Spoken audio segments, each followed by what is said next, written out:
The sensation of deception and the prohibition of the graven images, on the power of image making and monotheism. Living in the 21st century and enjoying the acknowledgement of the value of human and civil rights, it is rather difficult to imagine how the life of an ordinary person must have been like 50 centuries ago at the onset of civilization. As art historians, one of the ways we can learn about life that long ago is by looking at the artifacts they have left behind. However, we are too often so impressed by the beauty and the craftsmanship of the art that we stop at marveling at them and see perhaps what the original sponsors wanted the original audience to see: the power behind the images. It is thus that we forget to question it beyond that and accept it as the grand achievements of our predecessors. But why do these images have such power over us? I have always been intrigued by the power of visual imagery, particularly by the role art has played in the implementation of power in the hands of the organized religion. This compelled me to embark on a critical investigation of the issue of power within the three Abrahamic religions of Judaism, Christianity, and Islam, particularly as it relates to the common thread among them, monotheism. This study focuses on the significance of an understanding rooted in the heart of the three Abrahamic religions, which reveals a direct relationship between religion, art, power, and secularism. Considering the important role each of the three Abrahamic religions are currently playing in the formation of policies that affect the lives of millions of people every day, and given the growing crises connected with these religions, I believe there's urgency in exploring new perspectives so that it may contribute to a potential solution to the anxiety experienced by many today. Ever since humans discovered the magical properties of imagery in the prehistoric times, image making and images have become a constant part of human life. Prehistoric men created images by projecting and translating from the three-dimensional state of the animals or figures he observed in his surrounding into two-dimensional drawings and paintings, as shown in these examples of cave paintings from France. In the dawn of civilization, just as today, images were used for communication. But what did they communicate? For the population who could neither read nor write, the images were used to record what was most important. They commemorated the victory of the king, who was always depicted larger for easy recognition. They also reflected the values, beliefs, and the classes of the early societies, at the center of which were their religious beliefs entangled with the priests and rulers. The ordinary people, women and slaves too, sometimes appeared in images, but in their proper place. In other words, with the formation of the early cities, art became a tool of the establishment that systematically celebrated its power and visually established everyone's predestined place in the whole scheme of things. The layout of the register format was perfectly suited to clarify status of the classes of figures portrayed and highlighted the ruler's position. In the art of the early cities, the image of the king and priest, often embodied in the same person, would always take center stage, while everyone else would be depicted undistinguishable from each other in a cookie-cutter format. Whereas the divine support of the ruler would often be included in the symbolism, the vulnerability of the slaves could be seen in the nude depiction of their bodies. Thus, there developed a clear visual vocabulary to depict and communicate clearly the essential requirements for priests and rulers to exert their power and maintain order. It was through imagery that often royal competency and physical prowess would be demonstrated in scenes of lion hunt, as in this Assyrian slab, and it was through imagery that ancient laws given by divine beings were documented in carved stone. These images made clear the legitimacy of the rule of the kings and the necessity for all to obey them.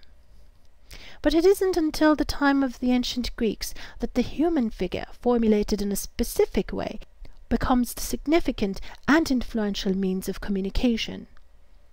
Physical power and athletic form, a sign of fitness to survive the rugged terrains of the mainland Greece, in the 5th century BCE was refined as the enduring visual language in the male figure that ultimately became the symbol for recognizing the biblical and political heroes in the works of later artists. In the history of art, religious art encompasses a significant portion of works in art and architecture. But no one really knows, beyond speculation, where the tendency to addressing toward images the signs of religious reverence comes from. Arguably, the evidence of earliest of such examples can be traced back to the region known as the cradle of civilization, or the land between the two rivers, which incidentally is the location of the first cities. Image making was a major part of the early civilization, as testified to by the extant examples of relief carvings, objects, and sculptures made by the Sumerians, Akkadians, Babylonians, and others. In these early polytheist cities, the population followed the religion of their kings, or those with power, and the images enforced their loyalty and ensured their devotion. In wars, there was little sympathy for the defeated, who would then be forced into submitting to the religion and gods of the conquerors.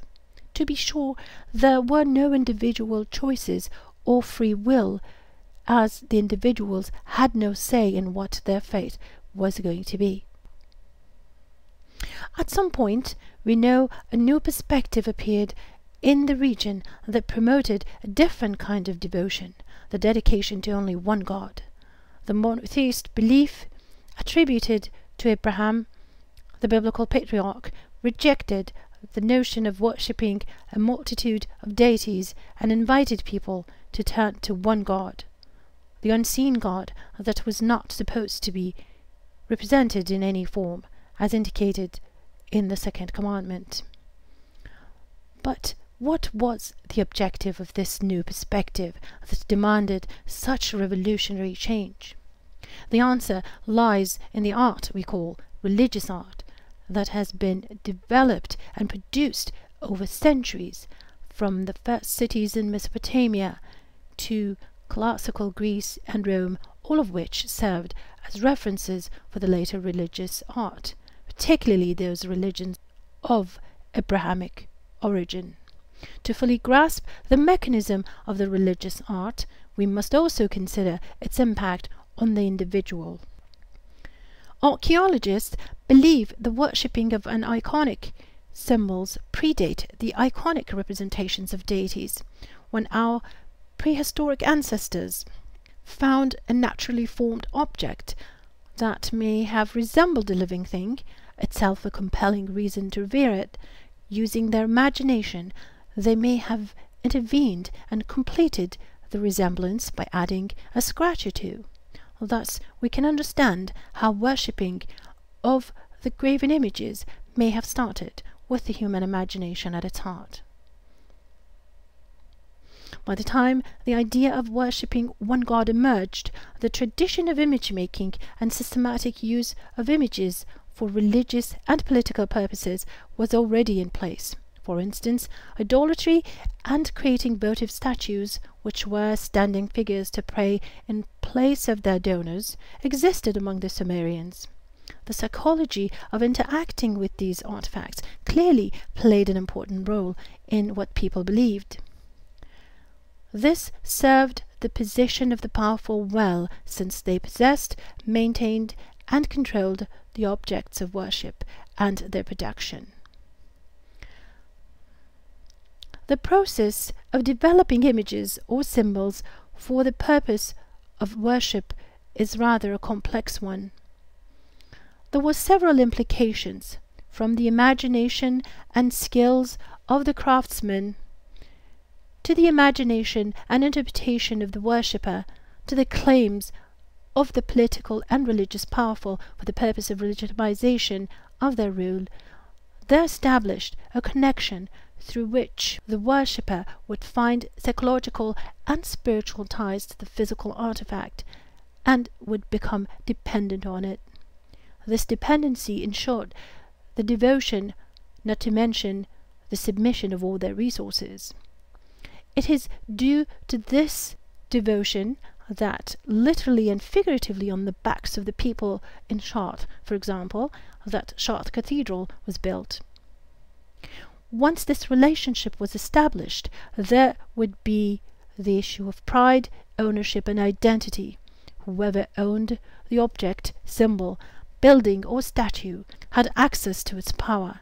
This would create rivalry and would leave others without access outside the circle, bringing about an inequitable situation that would lead to disillusionment and conflict.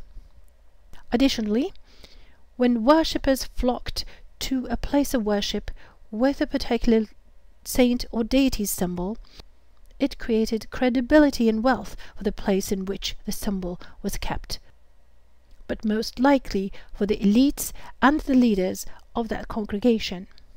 This explains the successful blending of business, power, and religion throughout the history of civilization, but that came at the price of rampant superstition, conspiracy, and lack of individual freedom. To be sure, this system was an impediment to individual growth of the faithful. Nowhere better this can be seen than during the Middle Ages in Europe, at this time when the popular belief led the pilgrims to the churches with relics. It was the images that told them they were sinners, and their salvation was only through certain way, as demonstrated in the tympanum in the Autun Cathedral in France. The power of image-making in the tradition of the Greeks and the Romans permeated Judaism and found its way into Christianity through the politicization of Christianity during the Roman Emperor Constantine. The power of images provided a solid ground upon which the early leaders of the Church could found an establishment that merged Christian ideas with the Greco-Roman visual language and power. It provided the visual tool to assert the Church's position of authority, just as it had done for the religious establishments in the ancient times of the early cities. The same phenomenon was repeated when Islamic dynastic rule was formed. The connection between individual rights and freedoms with monotheism lies directly in the prohibition of making images of the one God, which was meant to achieve several things.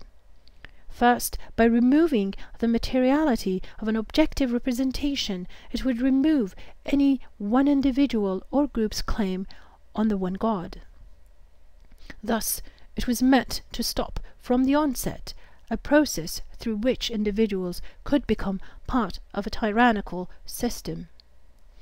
Objective representation of the divine, as we have seen in the history of civilization, promotes and imposes only one perspective, limiting the opportunities for the individuals striving to achieve their own potential through making individual choices.